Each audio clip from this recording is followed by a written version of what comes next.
this is almost like an 8-year project. And the Legend took me 4 years.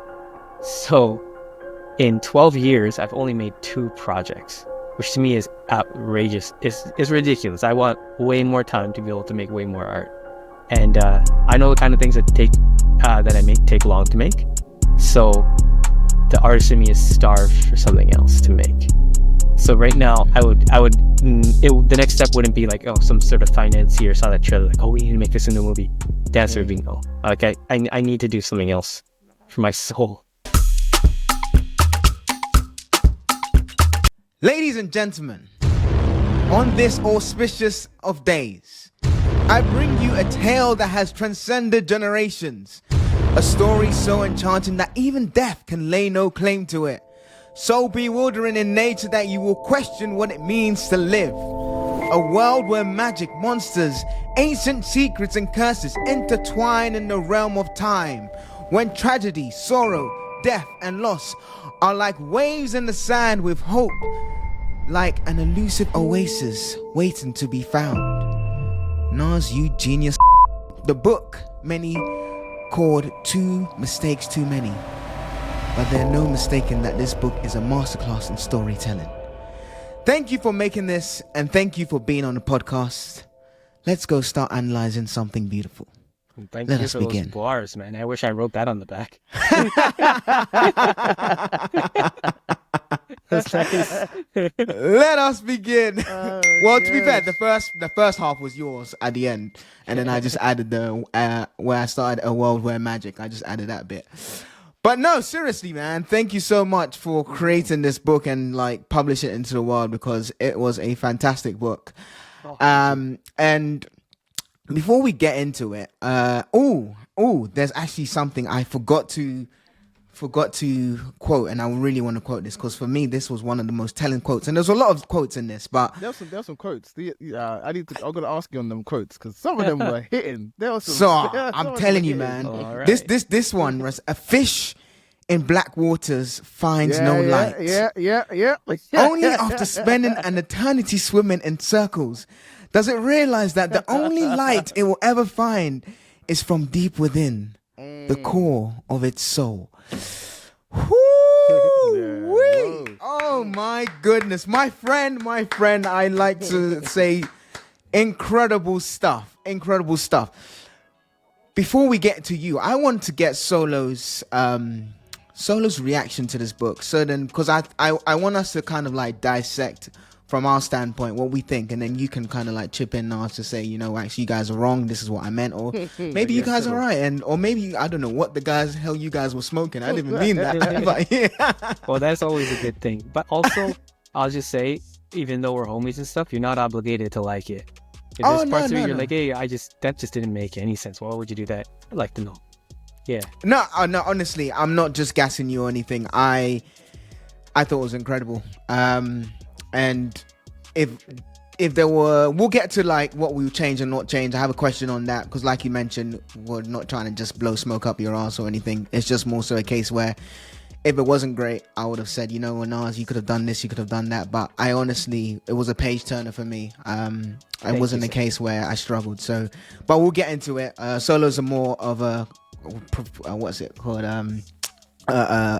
What's the word again? Proficient reader or more? Prolific, thank you. Reader. Prolific reader than me, so maybe he has some quotes and some quotes, but some thoughts. But otherwise, for me, I thought it was great. So so Solo, what did you take from the book, Solo? What did you take? I really liked it. So the way I read it, and maybe because we spoke before, so the whole idea of it being a book that I could go back to when I finished on it. Yeah, there we go.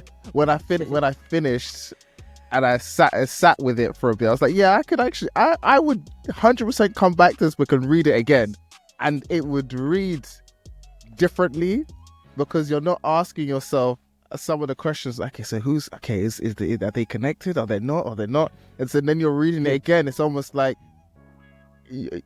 where we have become no spoil. I'm going to do minimal spoilers because I want people to read it. We've become like one of the old sages that are just like, this guy's walked into the bar. Okay, interesting. Yeah. Come, let me hear the story. I really liked it. the big thing to me was, and I got a question on this, just, and you can answer this afterwards, is how much research did you do for someone like the folk tales and the wisdom in those folk tales, some of the quotes, because some of them hit deep. We'll get to that solo, but yeah, the blackfish one. That and one. the parable one as well. We'll get to that as well. The parable with the learned man. That one too. Oh my gosh, that was good. I really liked it, and I even found myself. I remember there's a couple of panels in the book where I think there's one where, and again, I'm going to do minimal spoilers, where there's one where two characters are wearing, the shot is of both their hands, just one above the other. I think that one I was like, okay, I see what he's trying to do here. I get it. Nice. And then also, secondly, your face looks like some of these characters. Like, I look at your face, I'm just like, I know what he's doing. I see it. I literally, and it's not because we spoken. It's like I was looking, I'm like, it's just me after Ramadan. Yeah. And that's what it is. You got the real life. You're just in here. Oh god, the dreads of neglect. All in all, I really liked it, and I think it's definitely a story that you could definitely take learning on parables from, which I personally like that as a reader. I like being able to be like, actually, you know what? Yeah, it's not even the criticism. The things that I want are just because I want it to be a bigger book. There are so many people that I want more. Like, I want to know more about King Rama.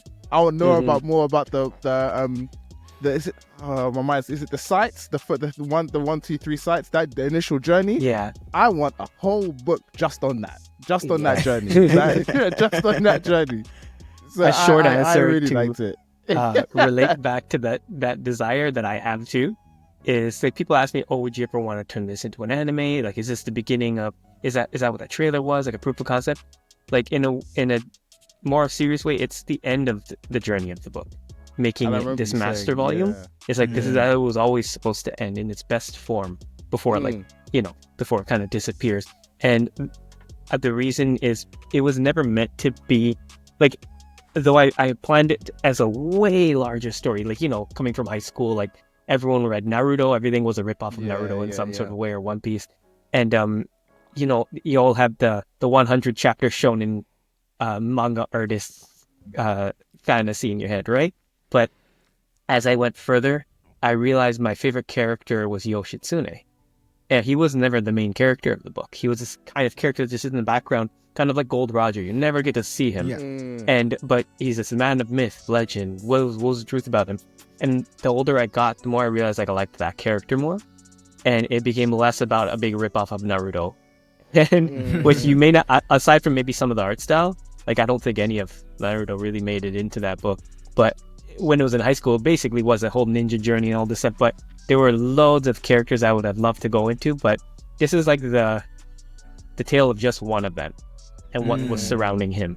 And if I got to tell it the way I always wanted to, like, if it was long form, like animated or film or something, you would definitely see Rama more. You'd definitely see Shinji more. You definitely see all the beasts. Like, you see all this stuff, like, really in depth. And slowly, General Ka became my favorite character as I was getting to the last book. And you would learn a lot more about him. But I think in some ways it might feel a little rushed to some people. I know 500 pages-ish doesn't sound rushed, but like there's a lot to go through, right? So I got to my favorite parts in that book. So what you got to see. Okay. That was we are getting to that, and it's not really a critique, but yeah, I think for me, like Solo said, there was so many, like, I would have loved to have seen that expanded more, or I would love to see more of this, but I appreciate, like you mentioned, this has been a long journey. I think first chapter took like 6 months, last one took like 5, and second, and then the last one 4 years, just before you married. So like you mentioned, this was more so kind of like a culmination of everything, and a completion of this desired piece of work that you wanted to get out into the world. So I guess the question is, if someone came and gave you like 100 million, would you actually make more of this, or is it a case where no matter money will allow me to like continue this is just what it is?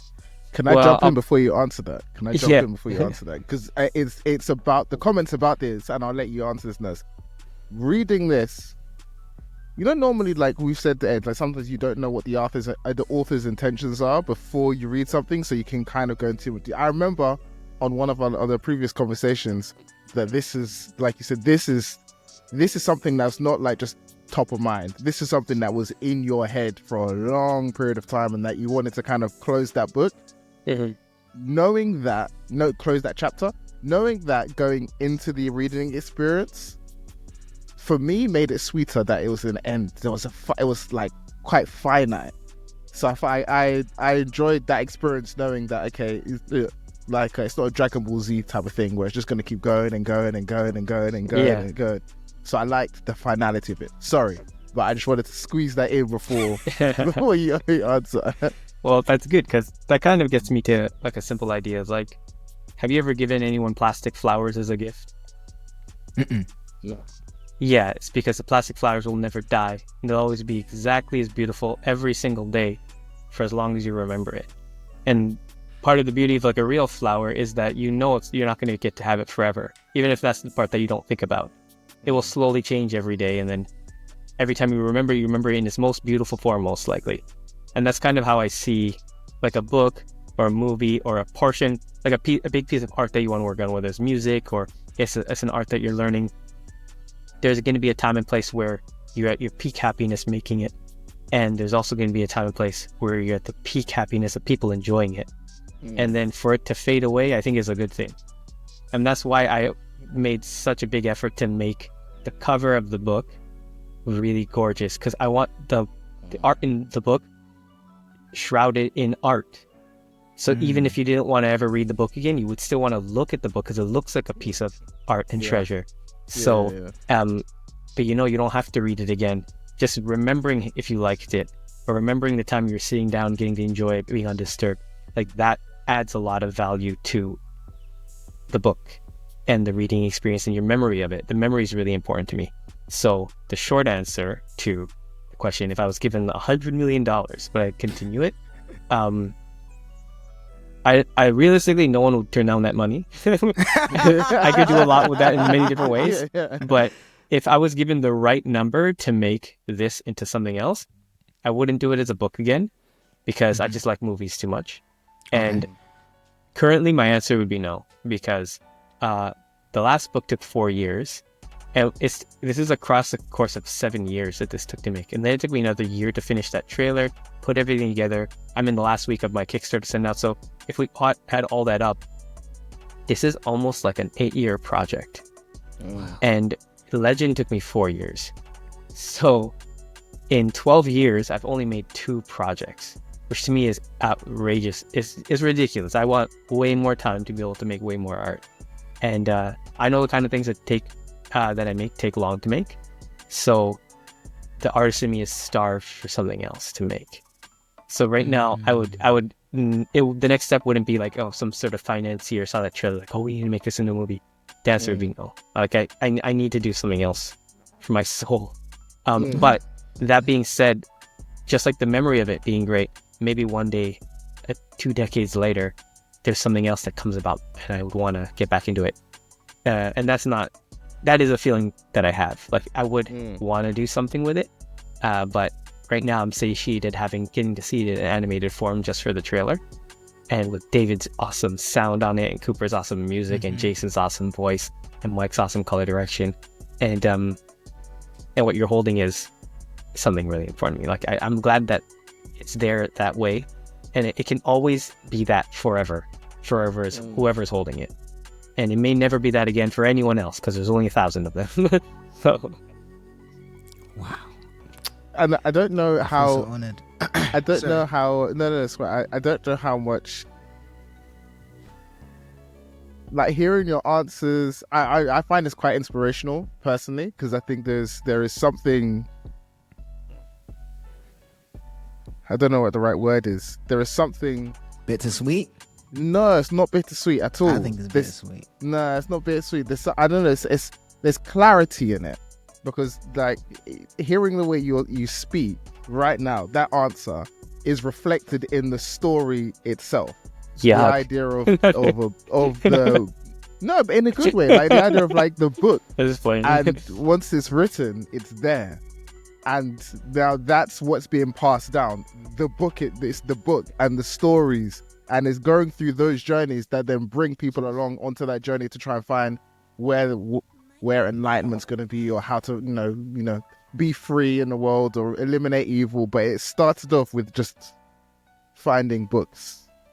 Yeah. That's something clear. I don't know if that was intentional, but there is a very clear through line between your answer and the book, which I think is quite cool. I think is really cool. Solo, did you catch the theme? And I don't know if Nas, I'm pretty sure you meant this, but did you catch the theme of time in the book?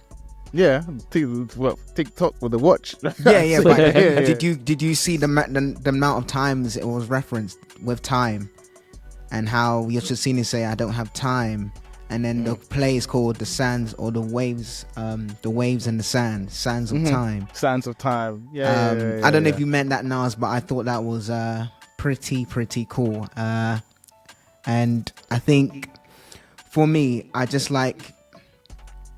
think going back to Solo's point, and just the theme of the book in general regarding time and how we have a finite amount of time in this world, or in this case was in this book, and how you need to leave, as you mentioned in the book, the world a better place than when you left it, when you came in. I thought that was a good message for me anyway regarding the book. Obviously, for people who don't know, I'll just read the actual blurb. The book is a peculiar tale of the man who relived the life of Buddha by mistake, forging him into history's greatest accidental hero. By how many lifetimes of violence? But how many lifetimes of violence would you be willing to transcend to stand for what you believe? And I just found it so humbling that this Yoshitsune character didn't speak a word, but was able to communicate so well with other people, and just almost like the whole adage. We'll go into the parable of let's just go into it now. The parable with the learned man, when the learned the man meets a wise leader, a wise elder, and or master, and he just keeps talking, and then the master starts pouring him some tea, and then the tea gets to the top and it overflows, and the guy says stop, and then he's still pouring, and he says, and I don't want to butcher this, so let me get the actual quote, because it was such a just got my notes here, because it was such a profound moment for me. Yeah, so like this cup, the master replied, you are full of your own opinions. If you do not first empty your cup, how can you taste my cup of tea? I.e., how can you gain my knowledge? How can you accept my opinions? And I thought that was beautiful. I actually thought that was beautiful. So question to you, Nas, is how did you think of all this stuff? Honestly, the quotes, the names, how did the ideas all come to you? So this goes back to Sol's question too. He said how much research was involved in this. Yes. So the simple answer is there was no research involved, because I didn't do this I was commissioned to make a book, so I had to get the right references and do everything, make everything the right package before I even moved to the pen. I was dying so bad to draw this since high school. I started in high school, that one doesn't make the cut. Years later, after universities and animation school starts, I'm dying to start this story, so I just have to move my pen. So anything that made it into a book was something that was always ingrained in my memory from things that were important to me. So that research it's not active research. It's just a culmination of things that I found valuable, and they just stick around. Some things are from the Quran, some things are from the Vedas, some things that quote about the tea, that's a specific quote. It's reworded, but it was from a book by Bruce Lee.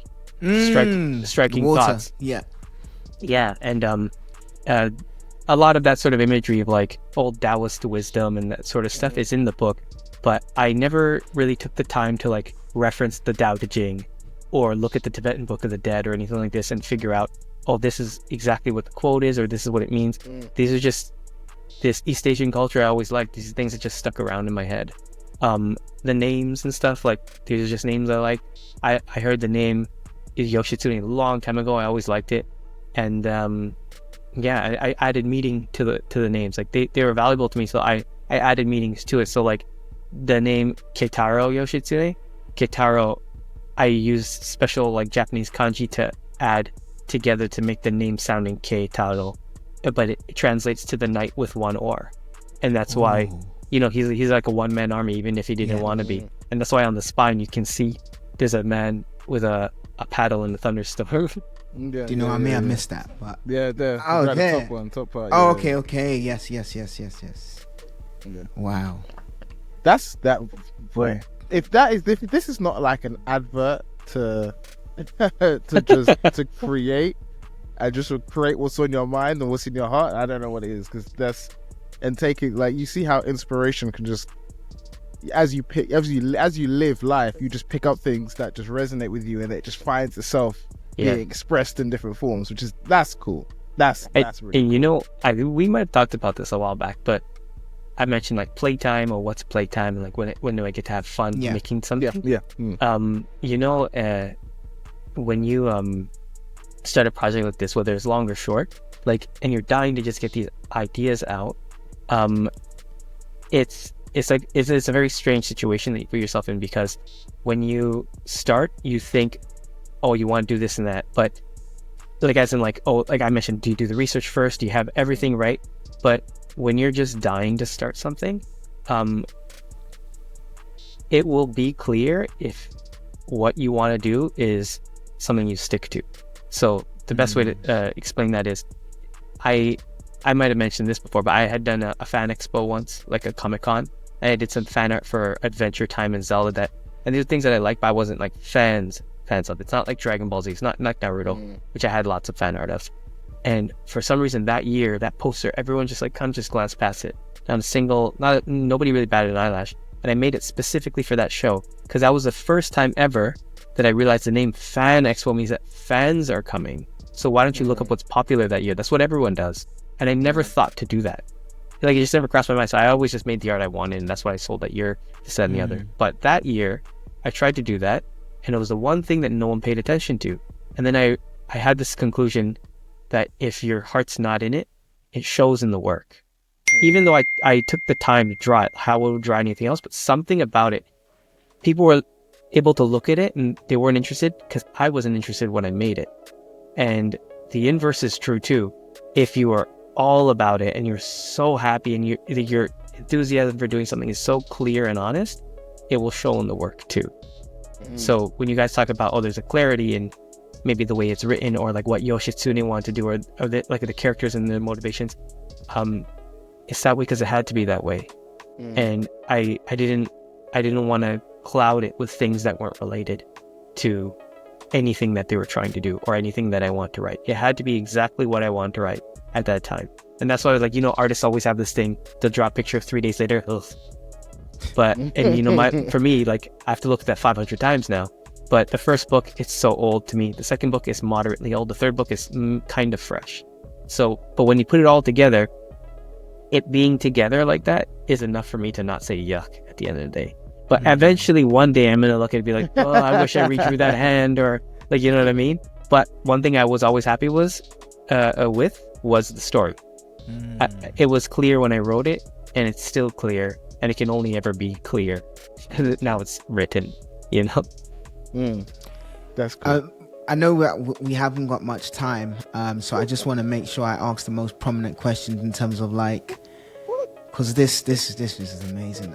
Before we go into that, I just want to read another quote, because you got quotes, haven't you? You got a list of so this one was thinking of I think this was what's his name again, Khan. Such talk overwhelms me with joy at the thought of ripping out your beating heart and eating it in front of your citizens like a wild dog. I have walked with the dogs, slept and even with the dogs. What would you know about a history of violence of which there is only one living successor? Oh, mate, this guy, what a villain. Oh, well, was he a villain? But, I know you mentioned that it was in the previous episode, episode we done, and I'll link this in the show notes, people, if you want to hear more about the creation of Two Mistakes Too Many, and how Nas kind of like his thought process and so on and so forth. I can link that in the description below. But I think for me, this was just more so a case of just wow. Like, I just love the characters. I love the story. I felt like, you know, in that episode where he said it's like Avatar, I just felt like I got that feeling, the adventure, the characters, but this is more kind of like a more adult Avatar. I felt this was like a level beyond, but it still had layers in terms of depth. You could watch it for what it was, or you could read into it. So another quote, it says, somehow, men have forgotten the wise teaching of time. So instead of spreading our arms in peace to our brethren, we raise them with swords of indifference. I mean, wow. That quote alone, I was literally pondering that for 5 minutes, because it's a tale as old as time, right? In regards to, if we learned what we had forgotten with time in terms of war, so on and so forth, we would know that is cyclical, like Attack on Titan in the end. Like, it's cyclical in terms of people just don't understand that we always fight, and there's no need to, because really what will get us and advance us is a time of peace, a time of collaboration. But we always seem to fail from our lessons. I think when society started rapidly revolving was when war stopped, because we had more time to think about innovation and ingenuity and so on and so forth, as opposed to trying to destroy each other. I appreciate now we're quote unquote peaceful times in certain areas. I'm not saying every area is in peaceful times, and it's sad to hear that, but in quote unquote we are. But I think for me this is such a profound quote, in that we raise them with swords of indifference, and I think that is one of the telling tales of why we fight each other. It's because of indifference. It's because of lack of knowledge of others, in terms of not knowing who they are, you know. The racism is because we fear what we do not know, or not just racism in general, but just, you know, hatred is mostly because we fear what we do not know. So no, I just thought that was just me just rambling there, but I thought it was a good quote. I appreciated that one, the one about the dogs, the first one that you liked about the fish in black waters. They don't come from anywhere. It's just something that I wrote. So I actually, maybe that one with Bruce Lee might be the only one. Oh damn. Yeah. That's that's some serious, again, close to you, man. That's strong. The wise. The Blackwater one, though. The Blackwater one is it's almost a similar idea, or similar learning to, if you want to change the world, change yourself. And I think the Blackwater one, I found it quite interesting, because it's the idea of, listen, it's your surroundings can either make you what you are and force you to become somebody that you're not, because of the environment around you, and in order to kind of go above that and look beyond that, or elevate yourself, or wherever you want to call it, you have to look within. You have to find that goodness from within, and then express that out. Because the world itself is just is the black water. It's just the black water. It's deep. And that's what happened to Yoshitsune. Even though he becomes history's best hero, no one realized he didn't want to be. Like, he was just a kid, right? Yeah. So I like that. I did little small things, and it's always nice when it happens. You create that kind of reading experience. So this little insert. I'll get into this, but go ahead. This little insert. Yeah, I like this because this came out and fell on my lap. Yes. What is this? Okay, so for people listening and don't realize what Solo's talking about, that's from this first book. So when it's from the second book. So when I first made the book, I had there's a scene in it, without giving anything away, where someone is throwing flyers for a play that changes Kitaro's life, and he catches one of the flyers and doesn't know whether he should attend it or not. And when I made the book, I had this idea: why don't I print that same flyer and give it to the reader? Because it's like, it just makes you stop and think for a second. And I had printed 250 copies of that book originally, and in each one of the books I put that in it, and then I gave it away. So when I made this book, that's like such a little gimmick that I found so enjoyable. I'm like, do I do it again? Like, It's supposed to be the book in its best form. How could I like forget that? And anyone who ever got it and found me again at a convention, they always come to me like, yo, I opened the book and that came out of the book. I was like, oh my god, I'm gonna see it. And I'm like, man, don't like pump me up like this. It's gonna make me want to do it again. And the reason I really didn't want to do it is because to get all these books from China to me, I had to ensure that they were poly wrapped. So I have to open every single book just to put it in. And you can imagine how much plastic garbage there is in my house. It's so much. It takes the whole Kickstarter process, the longest part of all of it is opening the books. And then I have to put them back in plastic because they don't want to get wet, right? So I put them in and I said, okay, you know what? Anyone who backed the campaign, everyone gets that. And for the maybe 300 or 400 copies that are left, you missed your chance. Oh, no, it was good. It was such a so basically I'll try and describe it for audio listeners. This is, like you said, there's a leaflet, and the reading experience. I don't know if I should spoil it. Oh well, nah, don't spoil it because I thought the same. I was, that was going to be a question for me. It was like because I couldn't read it, but then I read the book and I was like, because I couldn't read the writing. So no, I think actually you said there's only 1,000. Is there? Can people still like go and read this book, or is it 1,000 of this kind of cover? Can people still go and read? Yeah, so through the Kickstarter, something like 580 were sold, and then also I started selling it online. So of that 1,000 run, there's maybe around 350 books still left, but those ones won't have the leaflet in it. Okay. Oh, well, then I can spoil it. Right, so basically, so this, like so you said it already, Naz. But my reading experience was I was just reading it through the page, and the leaflet fell onto my lap first. And I picked up and like, what's this? An Evening of Enlightenment. Okay, tonight, 8:30. Okay, all right, cool. And then I just put it on the page behind. And then I picked up the book, and then I see I've got the same pose as the character. Yeah. Like looking at it, I'm like, this guy. All right. That was nice. I like that. That was a really nice touch. I really like that touch. That was cool. Gosh. That was cool. And I really also like the back and forth between past and present. Yeah. I really like that dynamic. It was almost like they were reliving Yatsuro was. Did I say his name right? Yatsuro. Mm-hmm. He was reliving Yoshitsune's steps, and I really like the echoes of time between going back and forth. That was a nice touch. Thank you. Yeah. One of my friends actually noticed. I don't know if you did, but did you notice that all the pages in the past are black?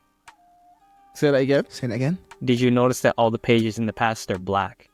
Oh yeah. So it fades. It fades. There's one that you fade it from white to black as it's going back, as it's going to the different POV, which is cool. Yeah. Cool. And I also like that sometimes you had the narrator, or not narrators, but the guy telling the story in a different color text, or in this case black, with the white with the black background in there. Yeah. That was good, because then I'm new manga reader, so I would have got lost. So the fact that you had the black in there was very easy to follow, and I really like that. What I wanted to ask, so here's my questions for Naz, and we've kind of covered some of them, but what I wanted to ask, for someone who's like someone who wants to make a manga, Naz, if they're listening now, and I know we have a lot of content creators and people who love anime, potential people who want to make a manga listening to our podcast. If they're listening now, thinking about how to follow in your footsteps, but don't know where to begin, what advice would you give them in terms of, hey, this is where you need to start? I made this all seriousness. Just don't tell anyone. Just start drawing. If the person I cannot stand at the party is someone who says, I want to make an anime. Believe me, you don't want to make an anime. You want to have made an anime. All the work and planning and research and everything that goes into not even drawing, there's so much of it. It's enough to make you not ever want to move your hand to make something. So instead of telling someone you want to make it, just start making it, tell them that you are making it. Whether that means you have a stack of papers that are now to be written in, where there's post-its and there's like little faces and little notes that 10% of them will make it into anything that you write, and then out of that 10, only 3 of them make it in. That's starting. So you may not get to start at the time you want, you may not get to start in the volume you want, your drawings might not even look the way you want. And that's usually the artist's problem. Oh, it doesn't look good enough. I'm going to have to redraw it. No, wait. I got to learn all this anatomy first. Just start it. And if it's not good enough, just do it again. If it really doesn't make your cut. Because if it's your bar that you're trying to match, right? And then exceed. If you're just so low below your bar, maybe you just set a training arc for yourself. And then once the training arc's done, you can now start. That's more responsible than saying, I'm not ready yet. The best thing to do, I'd say, is find a way to be ready. Figure out how long it's going to take you to be ready. Don't let it be an outrageous amount of time. And while you're getting ready, just start moving your pencil. And then eventually, once you leave the hyperbolic time chamber, 3 months later, of all that focus and fun that you're having, then when you start working, you're going to like that a lot more than if you just waited around and you think you're working when you're actually just goofing off or daydreaming. And I mean, daydreaming and all that parts, it's all part of it, for sure. But that would be the advice, I think. No, I think that's sound advice. Procrastination is the thief of time. I like the way you said, just start it, don't tell anyone. Or when you've started it, then you say I'm making, as opposed to I want to. Yeah. Because it can feel overwhelming, like you mentioned. And I think of this and I look at this, and like Solo said, in terms of the research, the quotes, the drawing, and I'm sure like there's this business of manga as well, in terms of, like you mentioned, the production, the plastics. Like you think of the end and you're just like, kind of like mind's just overloaded. So great advice in terms of just start drawing. And like you said, what do you think is more important? Because I spoke to another mangaka and I won't tell you what she said, but where did you start in terms of, was it the characters, was it plot, was it the setting? What was it, the beginning stance for you? That's a good question. I never really thought about it. For me, when I write something, whether it's for a movie or if it's a book, the characters matter a lot to me. But I definitely don't character design. Like I don't design. Like I'm not really a good designer. So, but I think I'm good with characters. The character part of character design, I think I'm good with. So I would write a character that I want, and then they end up looking the way they need to look. Yoshitsune is this traveler, vagabond, basically homeless. He looks like a homeless guy, right? Like you wouldn't bat your eyelash at it. Shinji, the character who shows up, if you learn a little bit about him, what he says about being betrayed and stuff, like he looks like a rogue. And I have my own influences and stuff, but I think character is where I would definitely like to start. And hey, you follow character anywhere, it's something interesting. There's off episodes of Naruto where you're trying to find like Rock Lee's lost sock, but because like people like Rock Lee, I want to see what he does. Does he find the sock? Does he? Like, you know what I mean? Like you care about the character so much, you want to follow him. So once you create characters that you like and they feel like real people, and I always allude back to Cowboy Bebop for this, because Cowboy Bebop is an animated version of real characters. They're real people. They're not characters. You know what I mean? Like Spike Spiegel he's a real dude. Real life men want to be Spike Spiegel. You know what I mean? Yeah. No, it's true. And so if you create these, like you're capturing these characters, these people, they feel real to you. So once you create, like once you know how you want to follow them, that's what creates the interesting story. So I focus on the characters first. Like, who do I want to see? Yeah. No, thank you. And she said the same thing, characters.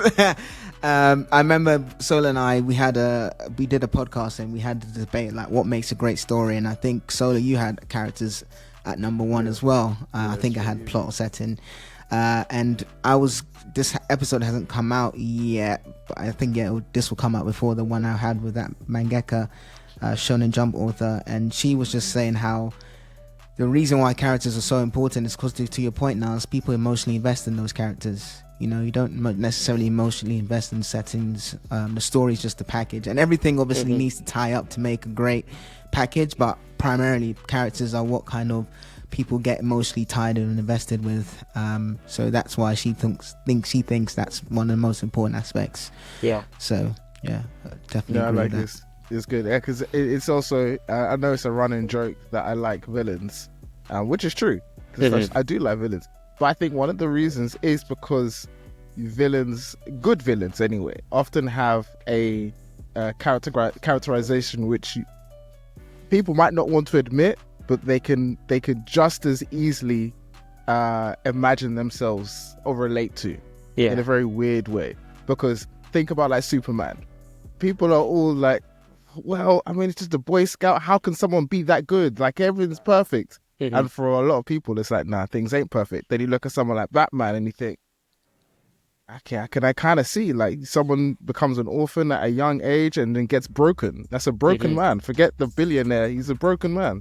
And so you can see yourself, and then you see villains. You take a step further from into like full villainy, and you can see why some people just snap. They can't take it anymore, so they just go crazy. Yeah, now, we might not agree with that part, but we can see the path. That's good. I like that. That's the part of villainy that you like, because, like stereotypical villainy, because there's something interesting there, that everyone has like the capacity to just go past the line from good to bad. Pain in Naruto is a good example of that, I thought. Yeah, but yeah. I mean, that is funny, because this is kind of like unrelated, but have I ever told you that I like having bad dreams? NANI? As opposed to good dreams? What? Okay. I hope this doesn't make me sound like a psycho. Please, continue. Yeah, no, I would. Please I'd land. much rather have nightmares than good dreams. And the reason is because when you wake up... Okay, I'll have to tell you, I'll preface this. I have dreams here and there that I always get arrested.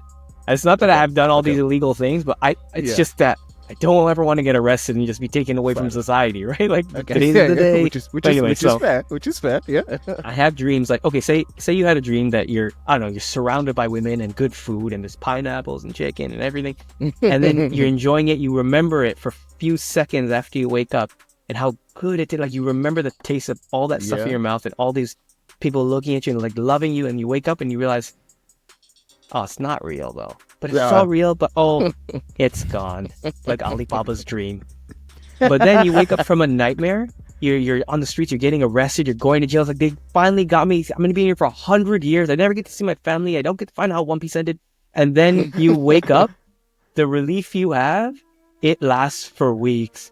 You remember it, and like that good feeling, like you're having a stressful day, like trying to make something, drop something. Oh, but at least I'm not going to jail. I remember what that would have felt like. Like it makes you so happy because of what you didn't have to experience. I would, and it's like playing a video game and getting to play all the hardest parts, but then never suffering any of the consequences. So, like I would much rather that than be on God mode and get everything I want. Like Kratos has all the powers of the gods in God of War 2 at the beginning of the game, but he loses all of them, and that's where the game starts. But if you had them all from the beginning, would you play it to the end? Like, come on. No. Wait, is he trying to make the video disappear with a terrible hand tool? Sadly, yes. Yes, he is. It's still there, though.